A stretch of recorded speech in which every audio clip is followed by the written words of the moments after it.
Ya, halo semuanya. Kali ini aku akan menceritakan kisahku dengan seorang Tante Ida. Ya, saat aku menginap di rumahnya, sebut saja namaku Herman.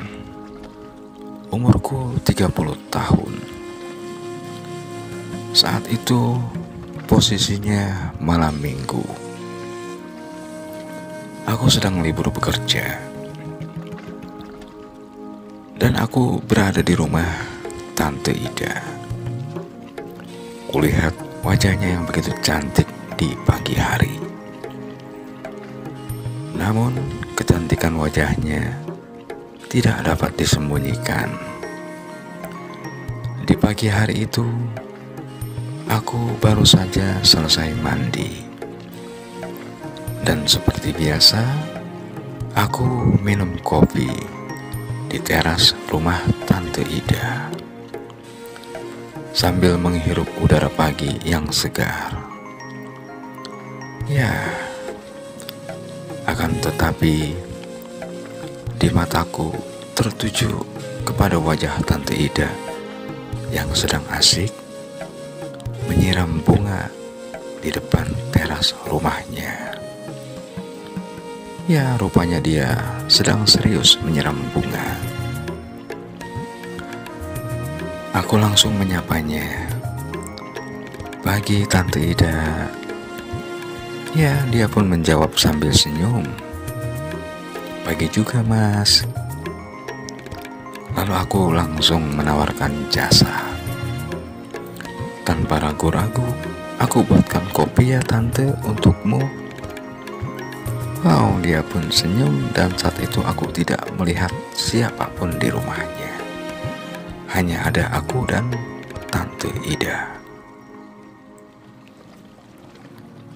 Dan aku pun kembali memperhatikan Tante Ida yang sedang membelakangiku. Sembari aku melamunkan sesuatu. Belum selesai lamunanku, tiba-tiba saja Tante Ida terhuyung lemah dan hampir saja terjatuh. Dengan cepat dong, aku langsung meloncat dan memegang tubuhnya yang nyaris hampir jatuh. Aku menarik napas. Aku bertanya, "Tante gak kenapa-napa kan?" Aku bertanya dengan rasa penuh khawatir pada saat itu. Yang setengah sadar, hampir saja Tante Idanya pingsan. Ya, Tante Ida menjawab, "Kepalaku pusing, Mas." Dengan suara yang lembut. "Ya, baiklah," kataku. "Ya sudah, Tante istirahat saja di dalam," saranku sambil membawanya ke dalam rumah. Dan akhirnya aku bisa dekat dengannya. Itu ucapan dalam hatiku. Pada saat itu ada sejuta kebahagiaan di dalam hatiku. Karena rasanya susah untuk berdekatan dengannya. Karena Tante Ida orang yang cantik. Ya, seperti itulah. Lalu dengan perlahan ku bawa Tante Ida ke sofa di ruang tamu. Dengan menarik nafas, dia duduk dan bersandar. Dan lalu aku pergi meninggalkannya sendiri. Namun, tak berapa lama, aku kembali menghampirinya dengan membawa segelas air yang hangat tentunya, yang sedang dia bersandar di sofa. "Minum dulu Tante, biar enakan," tawarku sambil menyerahkan gelas berisi air hangat tersebut. Dan lalu ia pun menjawab, "Iya, terima kasih Mas."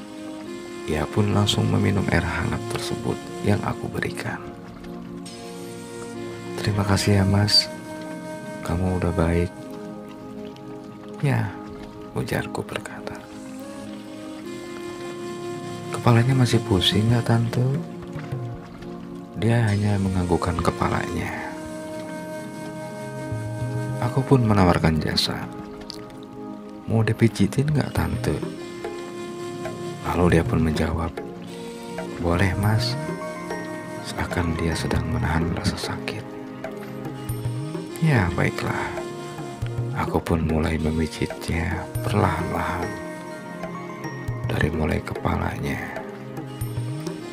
Kemudian dia mengarahkan ke dahi yang dia bilang merupakan pusat rasa sakit itu. Ya, aku bilang. Terasa hangat dahinya tante. Berasa dengan hangatnya yang menjalari perasaanku. Wow, harum aroma tubuhnya membuat aku ingin lebih lama lagi memijat dan dekat dengannya. Itu yang ada dalam pikiranku. Kata aku, masuk angin kali ini mah tante. Soalnya dahinya agak hangat. Ini sudah jelas niatku, supaya memancing agar niatku tercapai. Lalu tante itu menjawab, iya kali mas ya. Seakan-akan, seolah-olah dia mengerti arti ucapanku. Jujur, dan itu membuatku berani untuk lebih jauh. Ya, dan lalu aku menawarkan diri. Mau dikerikin gak tante? Tanyaku dengan penuh harap kepadanya agar dia mau. Lalu dia pun menjawab, loh memangnya kamu bisa ngerikin aku? Hatiku terasa berdebar-debar. Tak tahan karuan. Langsung spontan aku jawab, aku bisa lah tante. Masa cuman ngerikin aja gak bisa? Jawab aku dengan perasaan senang.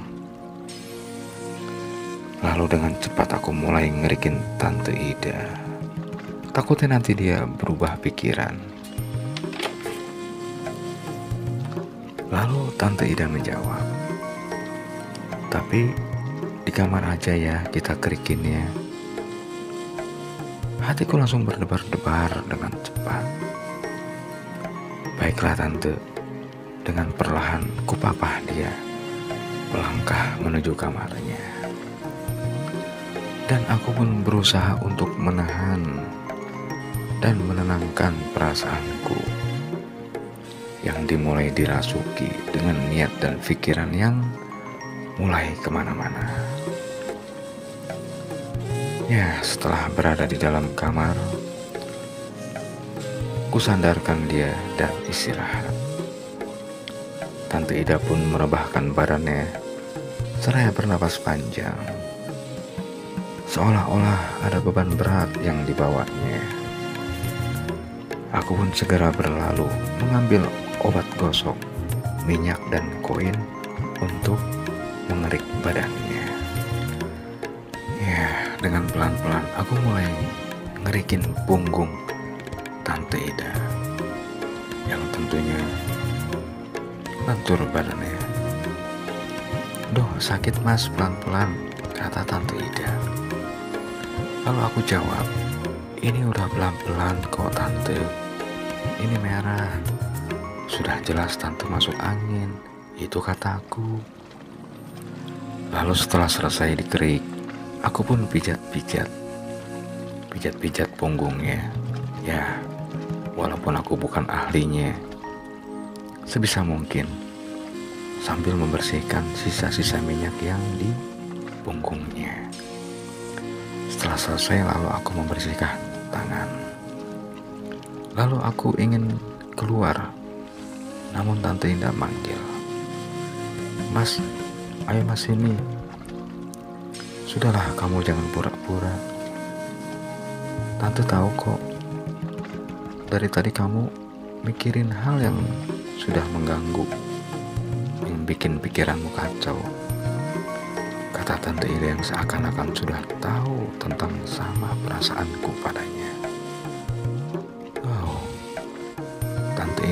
Tante Ida pun menunjukkan sesuatu yang membuatku bengong dan terlena. Sesuatu yang belum aku lihat sebelumnya. Dan aku pun baru sadar apa yang dimaksud Tante Ida tadi. Ya, yang aku pikir cuma aku punya pikiran seperti ini. Ternyata dia juga sama. Sehingga sesuatu pun terjadi pada waktu itu. Tante Ida pun seakan-akan menunjukkan bahwa ia pun sangat menginginkan dan menyukainya. Akhirnya, apa yang selama ini ada dalam lamutku, dalam benakku, kini benar-benar jadi kenyataan. Semuanya pun berlalu. Aku masih belum percaya kalau hal ini akan terjadi. Ternyata Tante Ida yang begitu cantik masih mempunyai keinginan hal yang sama, karena sudah lama ditinggal oleh sang suami. Dan semenjak kejadian itu, Tante Ida malah sering meminta diriku untuk membantunya ngerikin badannya di saat rumahnya sepi. Ya, kurang lebih seperti itulah cerita singkatku yang aku alami di rumah Tante Ida. Baiklah, saya ucapkan terima kasih.